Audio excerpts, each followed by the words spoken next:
하나님을 떠나 잘 되는 것은 복이 아닙니다. 주보에는 칸이 모자라서 절대까지는 않는데 하나님을 떠나 잘 되는 것은 절대 복이 아닙니다 라는 제목으로 하나님의 말씀을 증거하도록 하겠습니다. 본문의 말씀은 솔로몬의 아들 르호보암이 두 지파만 남은 남유다 왕국을 견고하게 세우기는 했지만 그가 하나님을 떠나자, 그 하나님의 율법을 떠나자 남유다가 이집트의 침략을 받아서 거의 멸망당할 뻔한 사건을 기록하고 있습니다. 아주 자세하게 기록하고 있습니다. 2020년도를 우리가 하루 남겨놓고 있어요. 30일이기 때문에 내일은 송구영신 예배를 또 드립니다. 우리가 하루 남겨놓은 2020년도를 남겨놓은 우리가 이 말씀을 통해서 하나님을 떠나 잘 되는 것은 절대 복이 아니라는 것을 다시 한번 확인할 수 있으면 좋겠고요. 그렇게 확인함으로써 다가오는 2021년은 주님 앞에 진정한 복을 누리는 한 해가 되도록 기도하며 간구하며 시작할 수 있으면 좋겠습니다. 이 역대기 기자는 르호보암이 남유다를 견고하게 세웠다는 것을 1절에 분명하게 보여주었고요. 그리고 치세를 정리하는 13절에도 말을 해주고 있습니다. 1절 상관절을 제가 읽어보겠습니다. 르호보암의 나라가 견고하고 세력이 강해지매. 13절의 상관절입니다. 르호보암 왕은 예루살렘에서 스스로 세력을 굳게 하여 다스리니라. 르호보암은요 11장에 보면 굉장히 똑똑하고 잘난 왕입니다.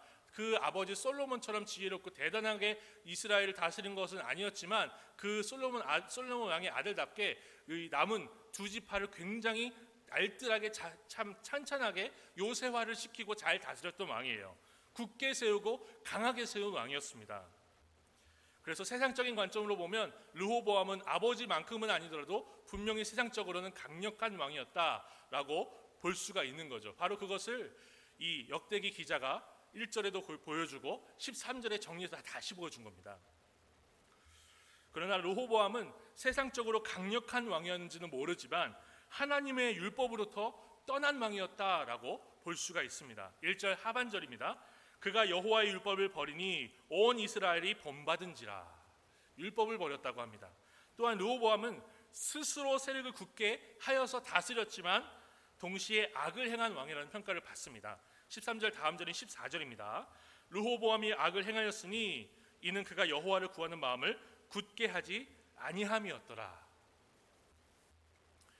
나라는 굳게 세웠지만 하나님의 율법으로부터 떠나는 모습을 우리에게 보여주는 것이 르호보암 왕이었습니다. 그런데 이 르호보암 왕이 굳게 세우고 잘 나가는 것처럼 보이지만 결코 그것이 하나님의 말씀으로부터 떠나는 것이 절대 복이 아니었다는 것을 애굽 왕이 쳐들어서 직접 보여주는 거예요. 하나님께서 직접 그것을 우리에게 보여주시는 것입니다.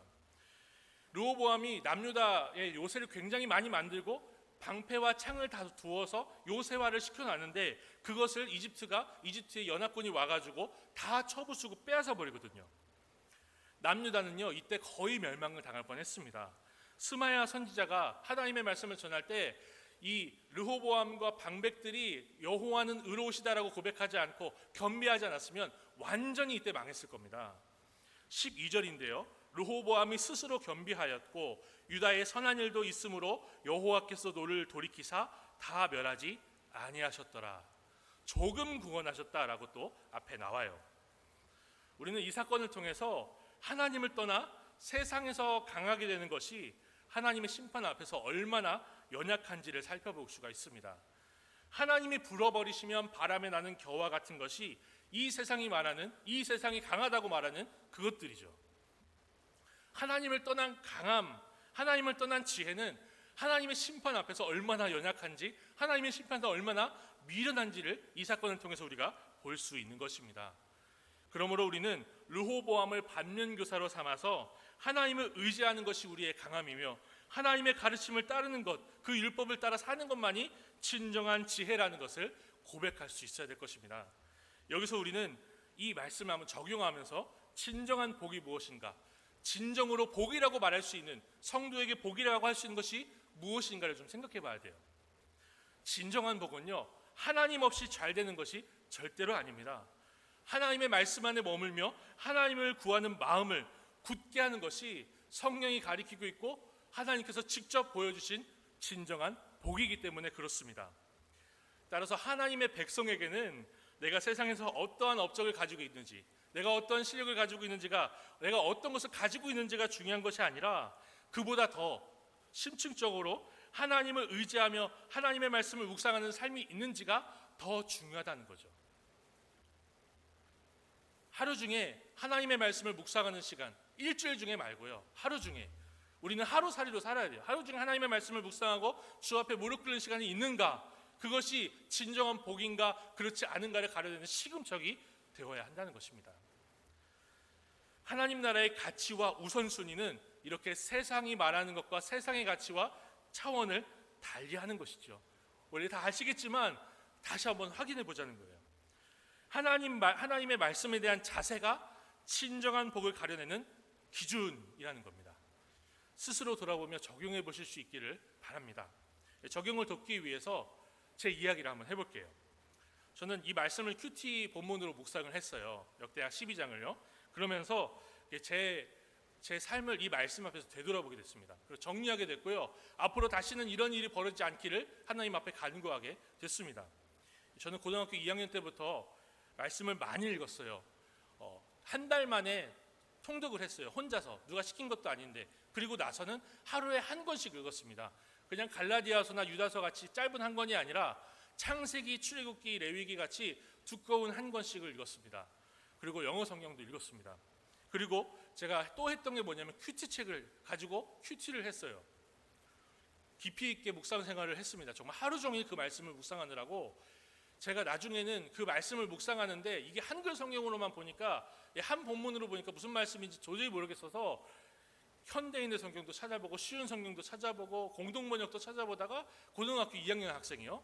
그러다가 제가 영어 성경을 보게 되고 NIV도 보게 되고 ESV도 보게 되고 NASB 혹시 아시는지 모르겠는데 이런 책을 고등학교 2학년 학생이 목사님도 안 가르쳐 주는데 그렇게 보기 시작했어요. 제 자랑입니다. 죄송합니다. 자랑해서. 제가 결혼을 할 때 이사를 나오면서 이 꼬깃꼬깃한 큐티 책을 한 박스, 작지 않은 한 박스에 가득 채워서 버리고 그리고선 나와야만 제 신혼 살림이 나올 정도로 그 정도로 큐티를 했습니다. 그러다가 대학교 2학년 마치고 군대를 입대를 했어요. 저는 거기서도 훈련을 받으면서 틈틈이 이 가슴팍에 이게 군복은 포켓이 있거든요. 양쪽에 이 한쪽에다가 기도원 그 선교에서 나오는 시편하고 신약 성경에 있는 성경책을 꼭 넣고 틈만 나면 읽었습니다. 그래서 그거를 훈련소가 나오기 전에 한번 다 읽었어요.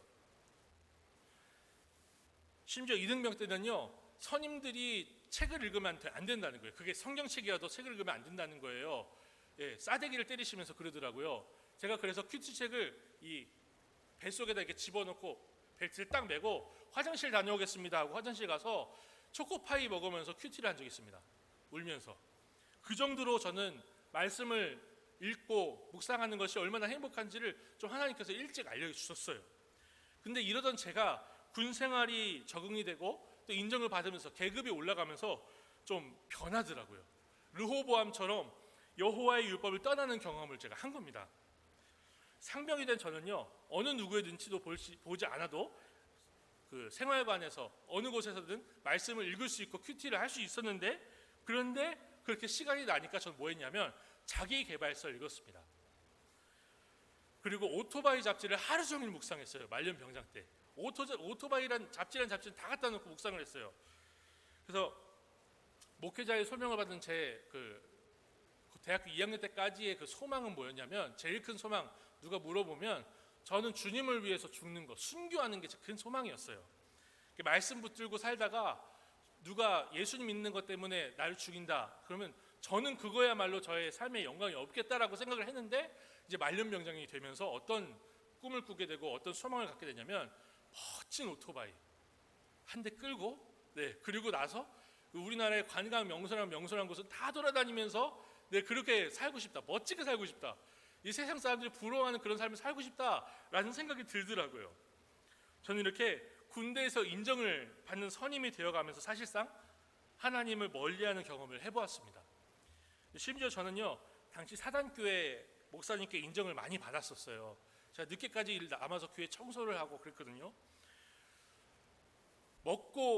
교회에서 먹고 자면서 군 생활을 연장할 수 있게 그렇게 기회를 주시더라고요. 그래서 제가 군 생활을 6개월 연장했습니다. 병사 생활을 다 하고 6개월을 연장해서 전문하사라는 그 제도를 통해서 하사를 달고 교회에서 생활을 시작했어요. 저는 교회에서 군종 목사님과 가장 가까운 데서 군종 목사님이 하자는 대로 다 하면서 운전부터 시작해가지고 수요 설교 떤방까지 다 하면서 그렇게 살면서 인정을 많이 받았습니다. 기독교, 불교, 천주교, 기천불이라고 하는데 거기서 이제 법사님, 신부님, 목사님이 계신데 우리 목사님이 제일 계급이 높은 거예요. 아무도 저를 못 건드는 거죠, 그렇죠? 거기다가 이제 사단장님이 계시는데요, 새벽 예배를 안 빠지는 장로님입니다. 그러니까요, 아무도 못 건드립니다. 부대에서 저를. 일례로 제가 부사관 중에서 제일 높다고 할 수 있으면 이제 사단 주임 원사님이 제일 높다고 할 수 있어요. 그분이 저한테 전화를 걸어서 너는 교회에서 먹고 자긴 하지만 부대로 출근해서 출근 도장 찍고 다시 가서 교회에서 일을 하고요. 그리고 나서 다시 퇴근해가지고 퇴근 도장 찍고선 들어가라, 이렇게 딱 얘기를 하시더라고요. 그래서 제가 바로 그 군용 목사님께 가서 목사님 이런 일이 있었습니다라고 말씀을 드리자마자 바로 주임 원사님한테 전화를 걸어가지고 그래서 없던 일로 제 앞에서 만들어 버리시더라고요. 그러니까 저는 이렇게 르호보암처럼 세상적으로 강한 왕이 되는 경험을 한 거예요. 사람들이 다 인정하고 누가 봐도 인정받는 강한 그런 위치에 서본 겁니다. 그런데 그러면 그럴수록 여전히 하나님을 떠난, 하나님을 아주 멀리 떠나서 불신앙으로 간 것은 아니지만 하나님을 멀찍이 떠나 말씀 생활을 떠나는 생활을 저는 계속해서 이어갔습니다. 저는 교회에서 사실 생활하고 먹고 자고 하면서 이 예배당에 혼자 빈 예배당에 나와서 고등학교 때처럼 기도도 해보려고 했고 고등학교 때처럼 그 말씀을 읽어보려고 노력을 많이 했어요. 근데 매달마다 이 부사관 월급, 제가 전도사 하면서는 그렇게 받아본 적이 없는데 그 돈을 받아서 제가 다 운용을 할 수 있으니까 그 돈을 가지고 맛있는 거 사 먹고 그 돈을 가지고 온라인에서 쇼핑을 해가지고 소포를 뜯어보는 재미에 그거에 완전히 빠져가지고 제가 회복이 안 되더라고요. 제가 1학년, 2학년, 총신대학교 1학년, 2학년을 다니면서 저는 많이 좀 가난한 신학생이었어요. 그래서 점심을 좀 굶어야 그나마 중고책이라도 사볼 수 있는 그런 여력이 있었습니다. 그러다 보니까 이 교재를 제외한 책들은 굶고 샀어요. 굶고 퀴즈책도 굶어서 샀어요. 그러다 보니까 배고프고 춥고 그리고 시간에 쫓기는 생활을 계속한 거예요. 군대에서 따박따박 월급 나오면서 그 생활을 다시 들어갈까? 총신대학교에 다시 복학을 할까 생각을 하는데 엄두가 안 나더라고요. 그 생활 또 하고 싶지가 않은 거예요. 내가 먹고 싶은 거 먹을 수 있고 내가 가고 싶은 데 갈 수 있고 내가 돈을 가지고 할 수 있는 게 많은데 왜 그렇게 거지 같은 생활을 또 들어가야 되나, 이런 생각이 들더라고요. 제가요, 군의 말뚝을 박으면 그 당시에 하사로 3호봉 3년차 월급을 받았습니다. 그리고 제가 말뚝을 받으면 그때부터 인정이 돼서 계급이 진급이 되는 거예요. 그러니까 더 이 세상적으로 잘 나갈 수 있는데 굳이 신학교로 들어와야 되나라는 생각이 드는 거죠. 그 당시에 저희 형은 이제 지금도 좀 어렵지만 미자립 교회 목사여서 도와야 한다는 생각에도 그랬지만 그건 핑계였고 그게 너무 달콤한 거예요. 그 생활이. 안정적인 직업을 갖고 싶었고요. 안정적인 직업을 가지면서 인정받으면서 인생을 즐기고 싶었습니다. 그러다가 사고가 터졌습니다. 제 밑에 있던 군종병사가 제가 항상 가지고 다니던 봉고차키를 달래요. 가지고 가더니 이 친구가 초보 운전이에요. 그렇다고 해서 그 정도 사고는 아니었을 텐데, 그 정도까지 사고 낼 건 아니었는데 멀쩡하게 관사 앞에다가 인사장교님이 세워놓은 주차 라인에 잘 세워놓은 차를 때려박고 온 거예요. 제가 아끼던 친구였거든요. 그래서 잘못될까 봐 제가 독박을 썼습니다. 제가 했습니다. 죄송합니다 하고 말로 할 수 없는 마음고생을 다 했어요. 저는 이때를 돌아보면서 르호보암이 강한 왕이 되어서 나라를 굳게 세우긴 했지만 이집트의 침략을 받아 거의 멸망당할 뻔한 그런 사건과 이 오버랩이 되더라고요. 르호보암과 방백들이 이집트의 침략을 통해서 하나님 앞에서 겸비했던 것처럼 저도 이 사건을 통해서 다시 가난한 마음이 되더라고요. 하나님, 어떻게 해야 될까요? 어떻게 사는 게 진짜 복일까요? 제가 어떻게 살아야 될까요? 물론 이제 제가 그 사건이 이제 이상하게 종결이 되고 제가 이상한 사람으로 낙인 찍혀서 전역을 불명예스럽게 전역한 게 아니고, 그 사단교회는 다 이제 성도님들이 장교님들이에요. 장교분들이에요. 그리고 그 장교의 아내들이에요. 그러다 보니까 눈과 귀가 다 있지 않습니까? 제가 안 한 거를 우리 군종 목사님께도 알려주고 그분들한테도 다 얘기를 해주셔가지고 제가 무사히 이 사건을 해결할 수가 있었습니다. 누명을 좀 벗었어요.